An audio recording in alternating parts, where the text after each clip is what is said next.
Essays, Second Series, Ralph Waldo Emerson, New England Reformers, in the suburb, in the town, on the railway, in the square, came a beam of goodness down doubling daylight everywhere. Peace now each for malice takes, beauty for his sinful weeks, for the angel hope I makes him an angel whom she leads. A lecture read before the Society in Amory Hall on March 3, 1844. Whoever has had opportunity of acquaintance with society in New England during the last 25 years, with those middle and with those leading sections that may constitute any just representation of the character and aim of the community, will have been struck with the great activity of thought and experimenting. His attention must be commanded by the signs that the church or religious party is falling from the church nominal, and is appearing in temperance and non-resistance societies, in movements of abolitionists and of socialists, and in very significant assemblies called Sabbath and Bible conventions, composed of altruists, of seekers, of all the soul of the soldiery of dissent, and meeting to call in question the authority of the Sabbath, of the priesthood, and of the church. In these movements, nothing was more remarkable than the discontent they begot in the movers. The spirit of protest and of detachment drove the members of these conventions to bear testimony against the church, and immediately afterward, to declare their discontent with these conventions, their independence of their colleagues, and their impatience of the methods whereby they were working. They defied each other, like a congress of kings, each of whom had a realm to rule, and a way of his own that made concert unprofitable. What a fertility of projects for the salvation of the world! One apostle thought all men should go to farming, and another that no man should buy or sell, that the use of money was the cardinal evil, another that the mischief was in our diet, that we eat and drink damnation. These made unleavened bread, and were foes to the death to fermentation. It was in vain urged by the housewife that God made yeast, as well as dough, and loves fermentation just as dearly as he loves vegetation. That fermentation develops the saccharine element in the grain, and makes it more palatable and more digestible. No, they wish the pure wheat, and will die, but it shall not ferment. Stop, dear nature, these incessant advances of thine, let us scotch these ever-rolling wheels. Others attacked the system of agriculture, the use of animal manures in farming, and the tyranny of man over brute nature. These abuses polluted his food. The ox must be taken from the plow and the horse from the cart. The 100 acres of the farm must be spaded, and the man must walk, wherever boats and locomotives will not carry him. Even the insect world was to be defended, that had been too long neglected, and a society for the protection of groundworms, slugs, and mosquitoes was to be incorporated without delay.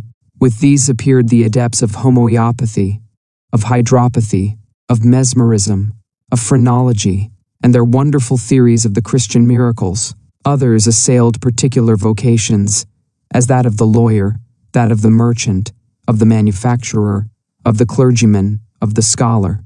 Others attacked the institution of marriage as the fountain of social evils. Others devoted themselves to the worrying of churches and meetings for public worship. And the fertile forms of antinomianism among the elder Puritans seemed to have their match in the plenty of the new harvest of reform. With this din of opinion and debate, there was a keener scrutiny of institutions and domestic life than any we had known. There was sincere protesting against existing evils, and there were changes of employment dictated by conscience. No doubt there was plentiful vaporing, and cases of backsliding might occur. But in each of these movements emerged a good result, a tendency to the adoption of simpler methods, and an assertion of the sufficiency of the private man. Thus it was directly in the spirit and genius of the age. What happened in one instance when a church censured and threatened to excommunicate one of its members on account of the somewhat hostile part to the church which his conscience led him to take in the anti-slavery business. The threatened individual immediately excommunicated the church in a public and formal process. This has been several times repeated. It was excellent when it was done the first time, but of course loses all value when it is copied. Every project in the history of reform, no matter how violent and surprising, is good when it is the dictate of a man's genius and constitution, but very dull and suspicious when adopted from another. It is right and beautiful in any man to say, I will take this coat, or this book, or this measure of corn of yours in whom we see the act to be original, and to flow from the whole spirit and faith of him. For then that taking will have a giving as free and divine. But we are very easily disposed to resist the same generosity of speech when we miss originality and truth, to character in it. There was in all the practical activities of New England for the last quarter of a century a gradual withdrawal of tender consciences from the social organizations. There is observable throughout the contest between mechanical and spiritual methods, but with a steady tendency of the thoughtful and virtuous to a deeper belief and reliance on spiritual facts. In politics, for example, it is easy to see the progress of dissent. The country is full of rebellion, the country is full of kings. Hands off. Let there be no control and no interference in the administration of the affairs of this kingdom of me. Hence the growth of the doctrine and of the party of free trade, and the willingness to try that experiment, in the face of what appear incontestable facts. I confess the motto of the Globe newspaper is so attractive to me that I can seldom find much appetite to read what is below it in its columns. The world is governed too much. So the country is frequently affording solitary examples of resistance to the government, solitary nullifiers, who throw themselves on their reserved rights, nay, who have reserved all their rights, who reply to the assessor and to the clerk of court that they do not know the state, and embarrass the courts of law by non-juring, and the commander-in-chief of the militia by non-resistance. The same disposition to scrutiny and dissent appeared in civil, festive, neighborly, and domestic society. A restless, prying, conscientious criticism broke out in unexpected quarters. Who gave me the money with which I bought my coat? Why should professional labor and that of the counting house be paid so disproportionately to the labor of the porter and woodsawyer? This whole business of trade gives me to pause and think, as it constitutes false relations between men, inasmuch as I am prone to count myself relieved of any responsibility to behave well and nobly to that person whom I pay with money, whereas if I had not that commodity, I should be put on my good behavior in all companies, and man would be a benefactor to man, as being himself his only certificate that he had a right to those aids and services which each asked of the other. Am I not too protected a person? Is there not a wide disparity between the lot of me and the lot of thee, my poor brother, my poor sister? Am I not defrauded of my best culture in the loss of those gymnastics which manual labor and the emergencies of poverty constitute? I find nothing healthful or exalting in the smooth conventions of society. I do not like the close air of saloons. I begin to suspect myself to be a prisoner, though treated with all this courtesy and luxury. I pay a destructive tax in my conformity. The same insatiable criticism may be traced in the efforts for the reform of education. The popular education has been taxed with a want of truth and nature. It was complained that an education to things was not given. We are students of words. We are shut up in schools and colleges and recitation rooms for 10 or 15 years, and come out at last with a bag of wind, a memory of words, and do not know a thing. We cannot use our hands, or our legs, or our eyes, or our arms. We do not know an edible root in the woods. We cannot tell our course by the stars, nor the hour of the day by the sun. It is well if we can swim and skate. We are afraid of a horse, of a cow, of a dog, of a snake, of a spider.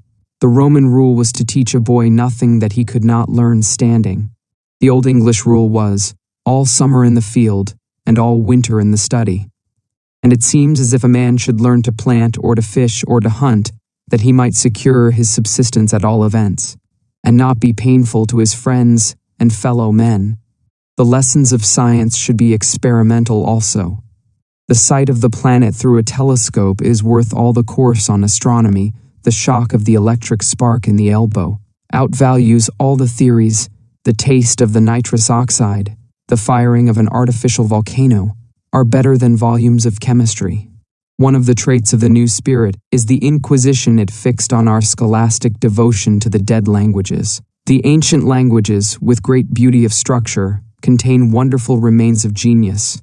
which draw, and always will draw, certain like-minded men, Greek men, and Roman men in all countries, to their study, but by a wonderful drowsiness of usage, they had exacted the study of all men. Once, say 2 centuries ago, Latin and Greek had a strict relation to all the science and culture there was in Europe, and the mathematics had a momentary importance at some era of activity in physical science. These things became stereotyped as education, as the manner of men is. But the good spirit never cared for the colleges, and though all men and boys were now drilled in Latin, Greek, and mathematics, it had quite left these shells high and dry on the beach, and was now creating and feeding other matters at other ends of the world. But in 100 high schools and colleges, this warfare against common sense still goes on. 4 or 6 or 10 years, the pupil is parsing Greek and Latin, and as soon as he leaves the university, as it is ludicrously called, he shuts those books for the last time. Some thousands of young men are graduated at our colleges in this country every year, and the persons who, at 40 years, still read Greek can all be counted on your hand. I never met with 10, 4 or 5 persons I have seen who read Plato. But is not this absurd, that the whole liberal talent of this country should be directed, in its best years, on studies which lead to nothing? What was the consequence? Some intelligent persons said or thought, is that Greek and Latin some spell to conjure with, and not words of reason? If the physician, the lawyer, the divine never use it to come at their ends, I need never learn it to come at mine. Conjuring is gone out of fashion, and I will omit this conjugating, and go straight to affairs. So they jumped the Greek and Latin, and read law, medicine, or sermons without it. To the astonishment of all, the self-made men took even ground at once with the oldest of the regular graduates. And in a few months, the most conservative circles of Boston and New York had quite forgotten who of their gownsmen was college-bred and who was not. One tendency appears alike in the philosophical speculation and in the rudest democratical movements, through all the petulance and all the puerility, the wish, namely, to cast aside the superfluous and arrive at short methods, urged, as I suppose, by an intuition that the human spirit is equal to all emergencies, alone, and that man is more often injured than helped by the means he uses. I conceive this gradual casting off of material aids and the indication of growing trust in the private self-supplied powers of the individual to be the affirmative principle of the recent philosophy, and that it is feeling its own profound truth and is reaching forward at this very hour to the happiest conclusions. I readily concede that in this, as in every period of intellectual activity, there has been a noise of denial and protest. Much was to be resisted. Much was to be got rid of by those who were reared in the old, before they could begin to affirm and to construct. Many a reformer perishes in his removal of rubbish, and that makes the offensiveness of the class. They are partial. They are not equal to the work they pretend. They lose their way.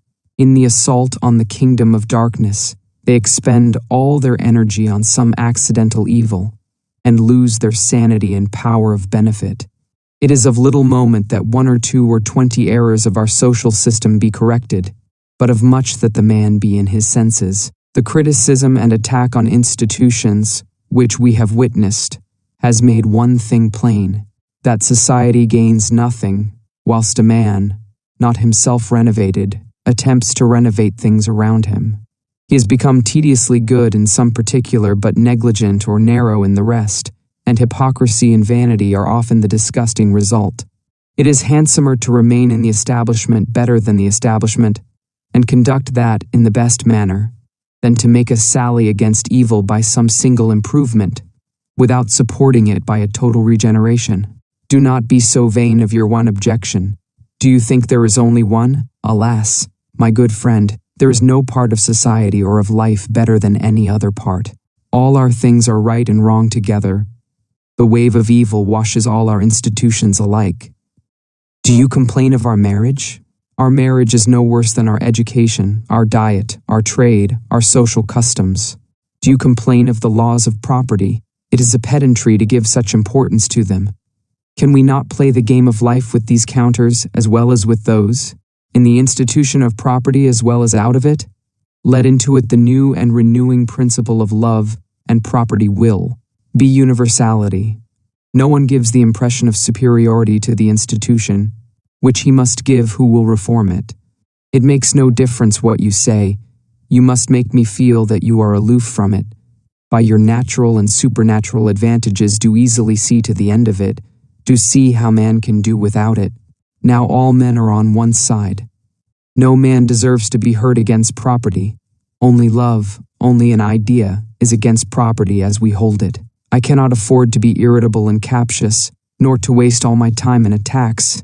If I should go out of church whenever I hear a false sentiment, I could never stay there 5 minutes. But why come out? The street is as false as the church, and when I get to my house, or to my manners, or to my speech, I have not got away from the lie. When we see an eager assailant of one of these wrongs, a special reformer, we feel like asking him, "What right have you, sir, to your one virtue? Is virtue piecemeal? This is a jewel amidst the rags of a beggar. In another way the right will be vindicated. In the midst of abuses, in the heart of cities, in the aisles of false churches, alike in one place and in another, wherever, namely, a just and heroic soul finds itself, there it will do what is next at hand. And by the new quality of character it shall put forth, it shall abrogate that old condition, law, or school in which it stands, before the law of its own mind. If partiality was one fault of the movement party, the other defect was their reliance on association. Doubts such as those I have intimated drove many good persons to agitate the questions of social reform. But the revolt against the spirit of commerce, the spirit of aristocracy, and the inveterate abuses of cities did not appear possible to individuals. And to do battle against numbers they armed themselves with numbers, and against concert they relied on new concert. Following or advancing beyond the ideas of St. Simon, of Fourier, and of Owen, 3 communities have already been formed in Massachusetts on kindred plans, and many more in the country at large. They aim to give every member a share in the manual labor, to give an equal reward to labor and to talent, and to unite a liberal culture with an education to labor. The scheme offers, by the economies of associated labor and expense, to make every member rich on the same amount of property that, in separate families, would leave every member poor. These new associations are composed of men and women of superior talents and sentiments, yet it may easily be questioned whether such a community will draw, except in its beginnings, the able and the good, whether those who have energy will not prefer their chance of superiority and power in the world to the humble certainties of the association, whether such a retreat does not promise to become an asylum to those who have tried and failed, rather than a field to the strong, and whether the members will not necessarily be fractions of men, because each finds that he cannot enter it without some compromise. Friendship and association are very fine things, and a grand phalanx of the best of the human race, banded for some Catholic object, yes, excellent, but remember that no society can ever be so large as one man. He, in his friendship, in his natural and momentary associations, doubles or multiplies himself, but in the hour in which he mortgages himself to 2 or 10 or 20, he dwarfs himself below the stature of 1. But the men of less faith could not thus believe, and to such, concert appears the sole specific of strength. I have failed, and you have failed, but perhaps together we shall not fail. Our housekeeping is not satisfactory to us, but perhaps a phalanx, a community, might be. Many of us have differed in opinion, and we could find no man who could make the truth plain, but possibly a college, or an ecclesiastical council might. I have not been able either to persuade my brother or to prevail on myself, to disuse the traffic or the potation of brandy. But perhaps a pledge of total abstinence might effectually restrain us. The candidate my party votes for is not to be trusted with $1, but he will be honest in the Senate, for we can bring public opinion to bear on him. Thus concert was the specific in all cases. But concert is neither better nor worse, neither more nor less potent than individual force. All the men in the world cannot make a statue walk and speak, cannot make a drop of blood or a blade of grass, any more than one man can. But let there be one man, let there be truth in 2 men, in 10 men, then is concert for the first time possible, because the force which moves the world is a new quality, and can never be furnished by adding whatever quantities of a different kind. What is the use of the concert of the false and the disunited? There can be no concert in 2, where there is no concert in 1, when the individual is not individual, but is dual, when his thoughts look one way and his actions another, when his faith is traversed by his habits, when his will, enlightened by reason, is warped by his sense, when with one hand he rows and with the other backs water, what concert can be? I do not wonder at the interest these projects inspire. The world is awaking to the idea of union, and these experiments show what it is thinking of. It is, and will be magic. Men will live and communicate, and plow, and reap, and govern, as by added ethereal power, when once they are united, as in a celebrated experiment, by expiration and respiration exactly together, 4 persons lift a heavy man from the ground by the little finger only, and without sense of weight. But this union must be inward, and not one of covenants, and is to be reached by a reverse of the methods they use. The union is only perfect when all the uniters are isolated. It is the union of friends who live in different streets or towns. Each man, if he attempts to join himself to others, is on all sides cramped and diminished of his proportion, and the stricter the union, the smaller and the more pitiful he is. But leave him alone, to recognize in every hour and place the secret soul. He will go up and down doing the works of a true member, and, to the astonishment of all, the work will be done with concert, though no man spoke. Government will be adamantine without any governor. The union must be ideal in actual individualism. I pass to the indication in some particulars of that faith in man, which the heart is preaching to us in these days, and which engages the more regard, from the consideration that the speculations of one generation are the history of the next following.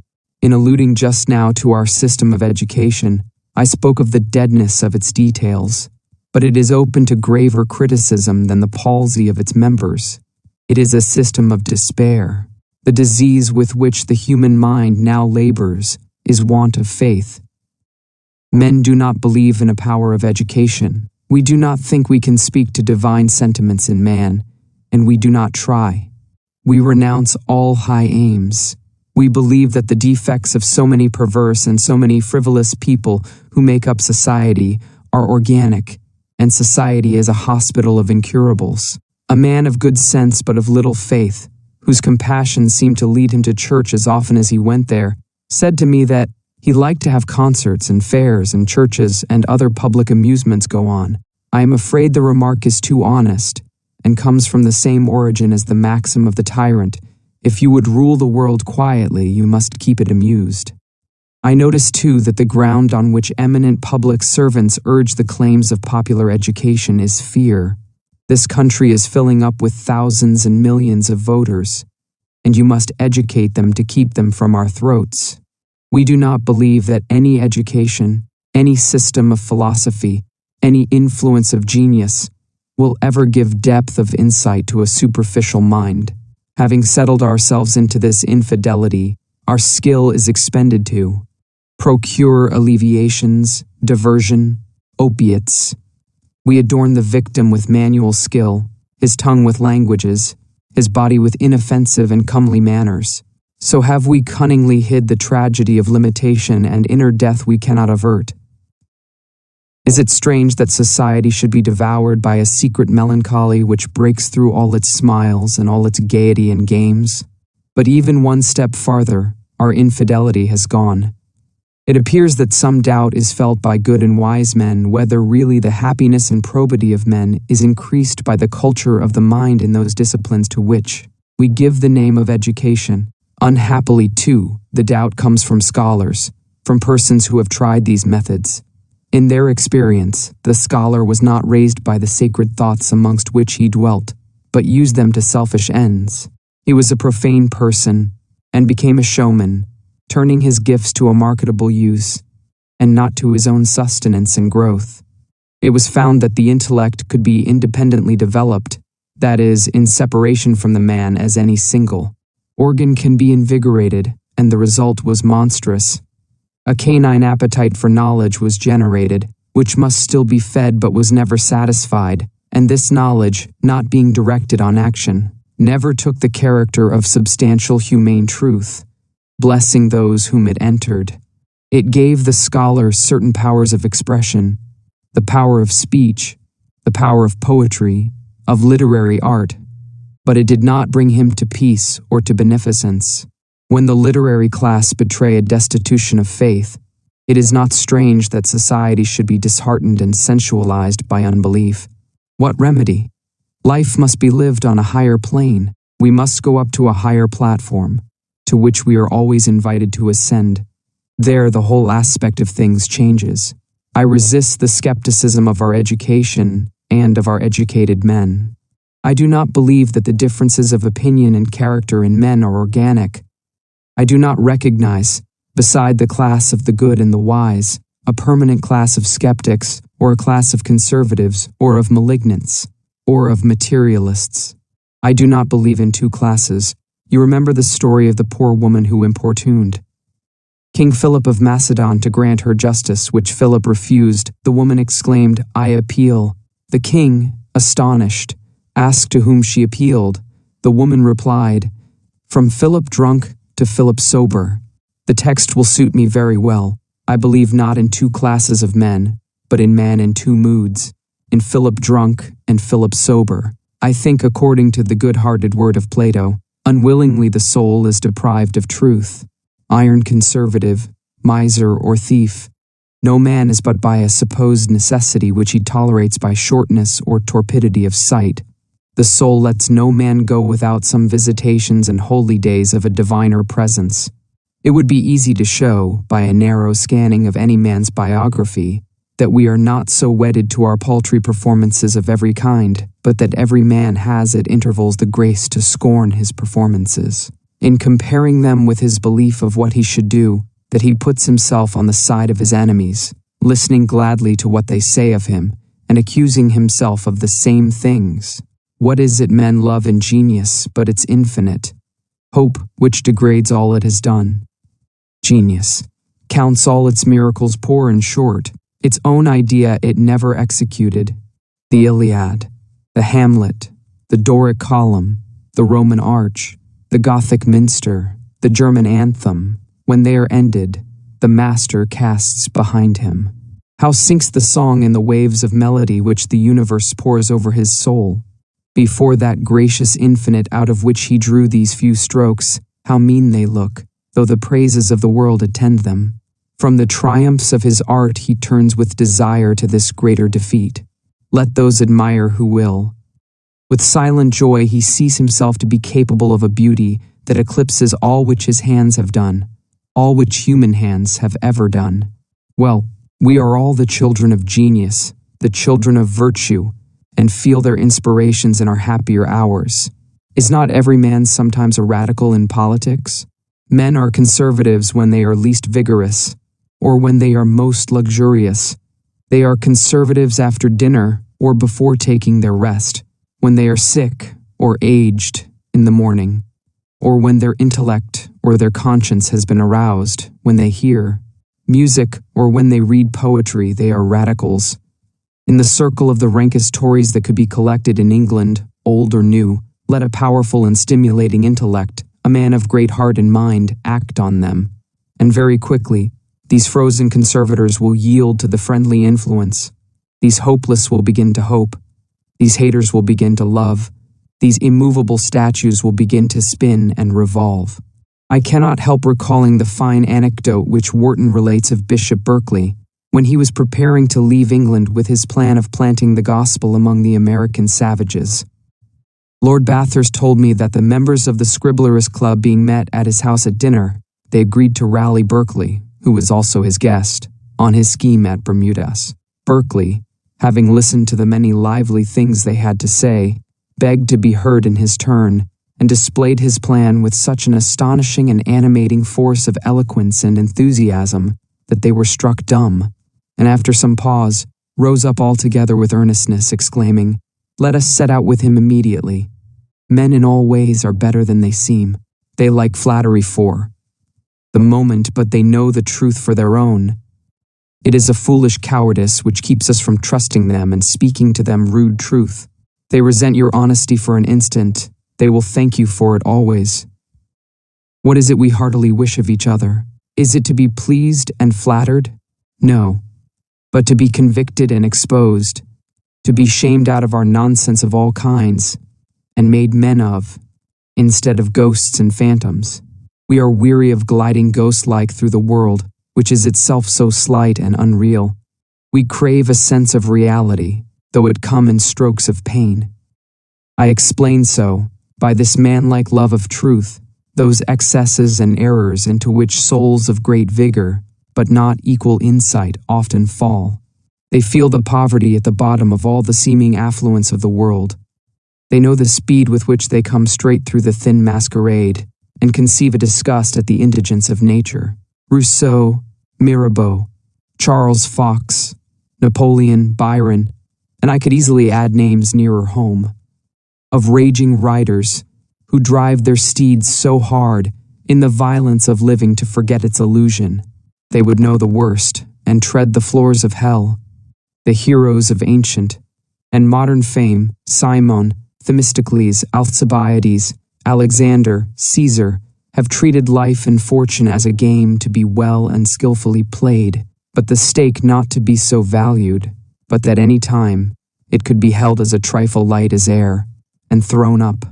Caesar, just before the battle of Pharsalia, discourses with the Egyptian priest concerning the fountains of the Nile, and offers to quit the army, the empire, and Cleopatra, if he will show him those mysterious sources. The same magnanimity shows itself in our social relations, in the preference, namely, which each man gives to the society of superiors over that of his equals.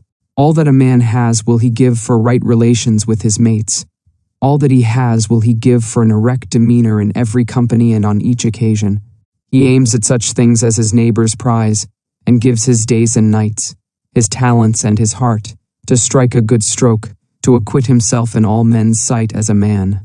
The consideration of an eminent citizen, of a noted merchant, of a man of mark in his profession, a naval and military honor, a general's commission, a marshal's baton, a ducal coronet, the laurel of poets, and, anyhow procured, the acknowledgment of eminent merit, have this luster for each candidate, that they enable him to walk erect and unashamed in the presence of some persons before whom he felt himself inferior. Having raised himself to this rank, having established his equality with class after class of those with whom he would live well, he still finds certain others before whom he cannot possess himself, because they have somewhat fairer, somewhat grander, somewhat purer, which extorts homage of him. Is his ambition pure? Then will his laurels and his possessions seem worthless. Instead of avoiding these men who make his fine gold dim, he will cast all behind him and seek their society only, woo and embrace this his humiliation and mortification, until he shall know why his eye sinks, his voice is husky, and his brilliant talents are paralyzed in this presence. He is sure that the soul which gives the lie to all things will tell none. His constitution will not mislead him. If it cannot carry itself as it ought, high and unmatchable in the presence of any man, if the secret oracles whose whisper makes the sweetness and dignity of his life do here withdraw and accompany him no longer, it is time to undervalue what he has valued, to dispossess himself of what he has acquired, and with Caesar to take in his hand the army, the empire, and Cleopatra, and say, "All these will I relinquish, if you will show me the fountains of the Nile. Dear to us are those who love us. The swift moments we spend with them are a compensation for a great deal of misery. They enlarge our life. But dearer are those who reject us as unworthy, for they add another life. They build a heaven before us whereof we had not dreamed, and thereby supply to us new powers out of the recesses of the spirit, and urge us to new and unattempted performances. As every man at heart wishes the best and not inferior society, wishes to be convicted of his error and to come to himself, so he wishes that the same healing should not stop in his thought, but should penetrate his will or active power. The selfish man suffers more from his selfishness than he from whom that selfishness withholds some important benefit.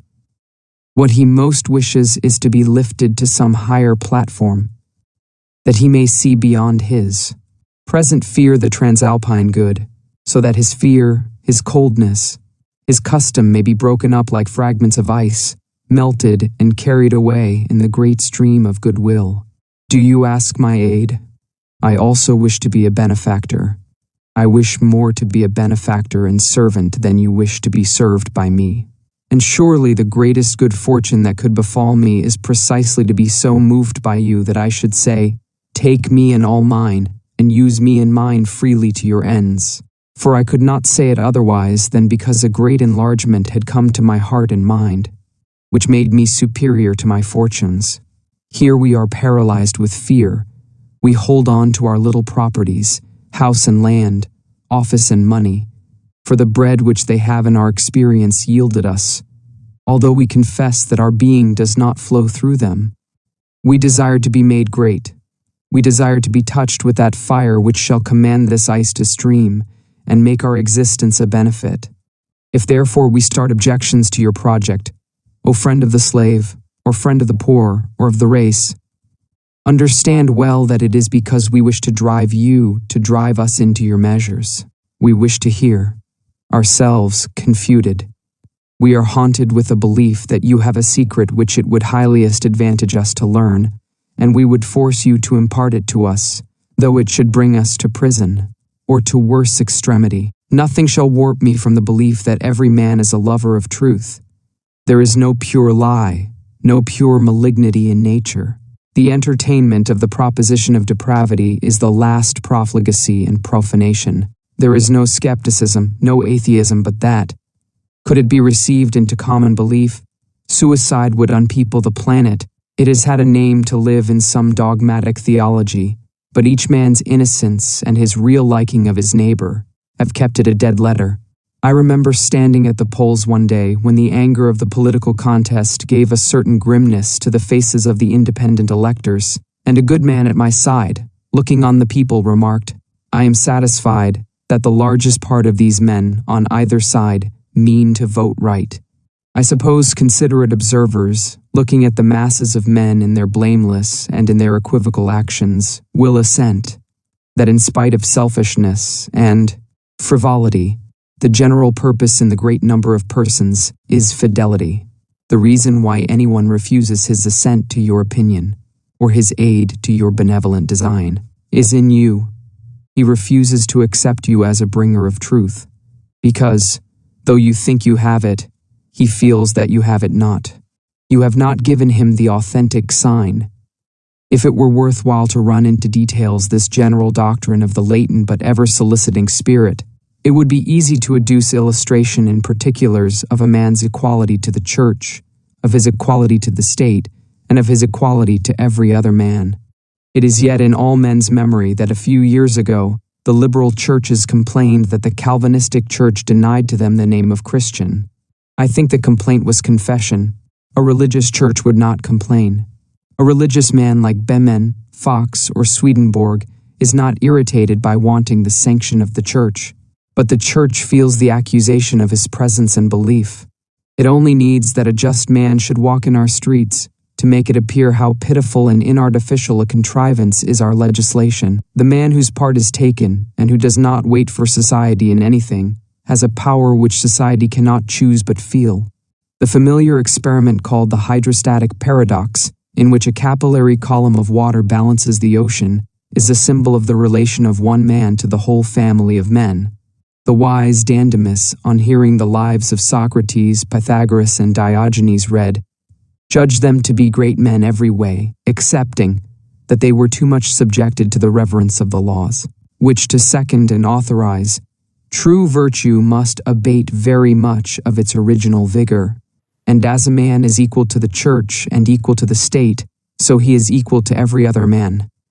The disparities of power in men are superficial, and all frank and searching conversation, in which a man lays himself open to his brother, apprises each of their radical unity.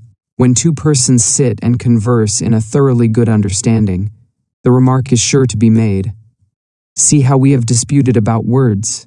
Let a clear, apprehensive mind, such as every man knows among his friends, converse with the most commanding poetic genius. I think it would appear that there was no inequality such as men fancy between them, that a perfect understanding, alike receiving, alike perceiving, abolish differences, and the poet would confess that his creative imagination gave him no deep advantage, but only the superficial one that he could express himself and the other could not, that his advantage was a knack which might impose on indolent men but could not impose on lovers of truth, for they know the tax of talent, or what a price of greatness the power of expression too often pays. I believe it is the conviction of the purest men that the net amount of man and man does not much vary. Each is incomparably superior to his companion in some faculty. His want of skill in other directions has added to his fitness for his own work. Each seems to have some compensation yielded to him by his infirmity, and every hindrance operates as a concentration of his force. These and the like experiences intimate that man stands in strict connection with a higher fact never yet manifested. There is power over and behind us, and we are the channels of its communications. We seek to say thus and so, and over our heads some spirit sits which contradicts what we say. We would persuade our fellow to this or that. Another self within our eyes dissuades him. That which we keep back, this reveals. In vain we compose our faces and our words. It holds uncontrollable communication with the enemy, and he answers civilly to us, but believes the spirit. We exclaim, "There's a traitor in the house." But at last it appears that he is the true man, and I am the traitor. This open channel to the highest life is the first and last reality, so subtle, so quiet, yet so tenacious, that although I have never expressed the truth, and although I have never heard the expression of it from any other, I know that the whole truth is here for me. What if I cannot answer your questions? I am not pained that I cannot frame a reply to the question, what is the operation we call providence? There lies the unspoken thing, present, omnipresent. Every time we converse, we seek to translate it into speech, but whether we hit or whether we miss, we have the fact.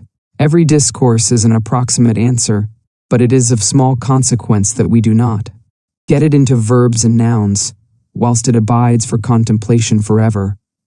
If the auguries of the prophesying heart shall make themselves good in time, the man who shall be born, whose advent men and events prepare and foreshow, is one who shall enjoy his connection with a higher life, with the man within man, shall destroy distrust by his trust, shall use his native but forgotten methods, shall not take counsel of flesh and blood, but shall rely on the law alive and beautiful which works over our heads and under our feet. Pitiless, it avails itself of our success when we obey it, and of our ruin when we contravene it. Men are all secret believers in it, else the word justice would have no meaning. They believe that the best is the true, that right is done at last, or chaos would come. It rewards actions after their nature, and not after the design of the agent. Work, it saith to man, in every hour, paid or unpaid, see only that thou work, and thou canst not escape the reward. Whether thy work be fine or coarse, planting corn or writing epics, so only it be honest work, done to thine own approbation, it shall earn a reward to the senses as well as to the thought. No matter how often defeated, you are born to victory. The reward of a thing well done is to have done it. As soon as a man is wanted to look beyond surfaces, and to see how this high will prevails without an exception or an interval, he settles himself into serenity. He can already rely on the laws of gravity, that every stone will fall where it is due. The good globe is faithful, and carries us securely through the celestial spaces, anxious or resigned. We need not interfere to help it on, and he will learn one day the mild lesson they teach, that our own orbit is all our task, and we need not assist the administration of the universe. Do not be so impatient to set the town right concerning the unfounded pretensions and the false reputation of certain men of standing. They are laboring harder to set the town right concerning themselves, and will certainly succeed. Suppress for a few days your criticism on the insufficiency of this or that teacher or experimenter, and he will have demonstrated his insufficiency to all men's eyes. In like manner, let a man fall into the divine circuits, and he is enlarged. Obedience to his genius is the only liberating influence. We wish to escape from subjection and a sense of inferiority, and we make self-denying ordinances. We drink water, we eat grass, we refuse the laws, we go to jail. It is all in vain. Only by obedience to his genius, only by the freest activity in the way constitutional to him, does an angel seem to arise before a man and lead him by the hand out of all the wards of the prison. That which befits us, embosomed in beauty and wonder as we are, is cheerfulness and courage, and the endeavor to realize our aspirations. The life of man is the true romance, which, when it is valiantly conducted, will yield the imagination a higher joy than any fiction. All around us what powers are wrapped up under the coarse mattings of custom, and all wonder prevented. It is so wonderful to our neurologist that a man can see without his eyes, that it does not occur to them that it is just as wonderful that he should see with them. And that is ever the difference between the wise and the unwise. The latter wonders at what is unusual, the wise man wonders at the usual. Shall not the heart which has received so much trust the power by which it lives? May it not quit other leadings and listen to the soul that has guided it so gently and taught it so much, secure that the future will be worthy of the past?